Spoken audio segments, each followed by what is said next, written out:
जय हिंद दोस्तों, IQ education पर आप सभी का स्वागत है।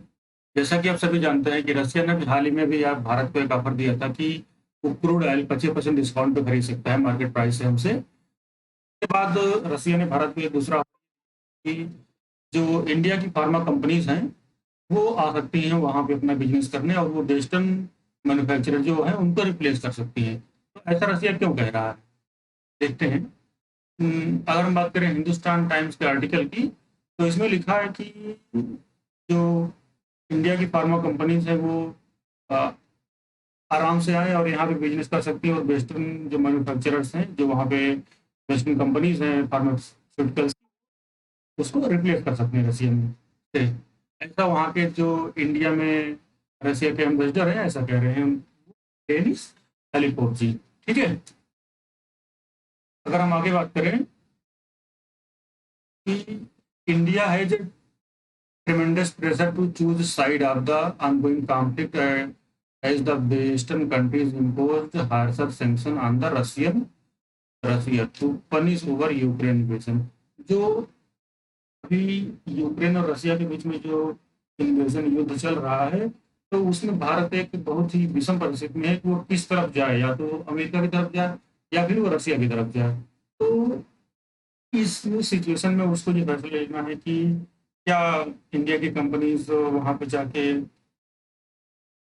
जो फार्मास्यूटिकल मैन्युफैक्चरिंग कर सकती है, ये सब चीज़ें। तो उससे क्या कि जो द टाइम्स इकोनॉमिक्स का आर्टिकल है उसमें भी सेम चीज छपी है कि मॉस्को से इंडिया में replace based in pharmaceutical companies. ऐसा वहाँ पे एडवांस में इसलिए कहा जा रहा है क्योंकि जो वेस्टर्न कंपनीज है वो कहीं ना कहीं अपना बिजनेस वहाँ बंद कर रही है, वहाँ से निकल रही है, क्योंकि उस पे जो अमेरिका है उसने सेंक्शन लगा रखे हैं जिसकी वजह से वहाँ पे बिजनेस नहीं कर पा रही है वेस्टर्न कंपनीज, वहाँ से निकल रही है।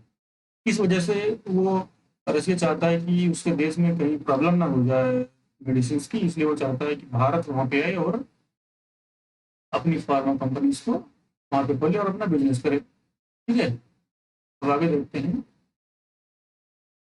वही चीज़ है कि बहुत सारी कंपनी ने उससे वहाँ से अपना मार्केट जो है विड्रा कर लिया, और बहुत सारी एक तरीके से vacated many actually occupied by the Indian company in the many industries in the particular pharmaceuticals। तो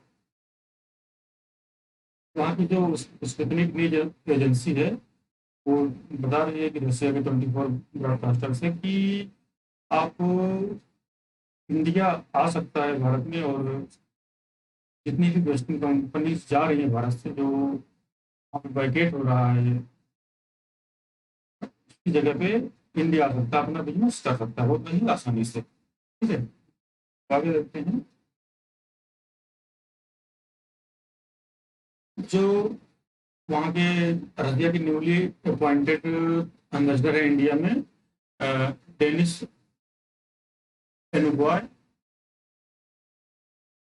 एलिपोव जो है, वो कह रहे हैं कि India is a world pharmacy, India एक वर्ल्ड फार्मेसी है and leading manufacturer of drug copies that no worse than original. जो मतलब कि जो और लोग मैन्युफैक्चर कर रहे हैं उन सबसे काफ़ी ज़्यादा इंडिया एक वर्ल्ड लीडिंग मैन्युफैक्चरर है फार्मेसी का। ये इस समय खासकर देखा गया जब भारत ने कोरोना के समय में बहुत सारे देशों को मेडिसिन सप्लाई की, उसके साथ साथ बहुत सारे देशों ने इंडिया से डिमांड की मेडिसिन के लिए। तो इससे पता चलता है कि भारत एक वर्ल्ड लीडर है फार्मास्यूटिकल्स में, और वो विश्व में अच्छी मात्रा में अपना मेडिसिन सप्लाई करता है, जिसकी वजह से रसिया इंडिया से कह रहा है कि आप आके यहाँ पे बिजनेस कर सकते हैं। ये चीज़ तब देखी गई थी जब India vaccine Maitri initiative launch हुआ था लास्ट ईयर में, reinforced its credential as the pharmacy of the world.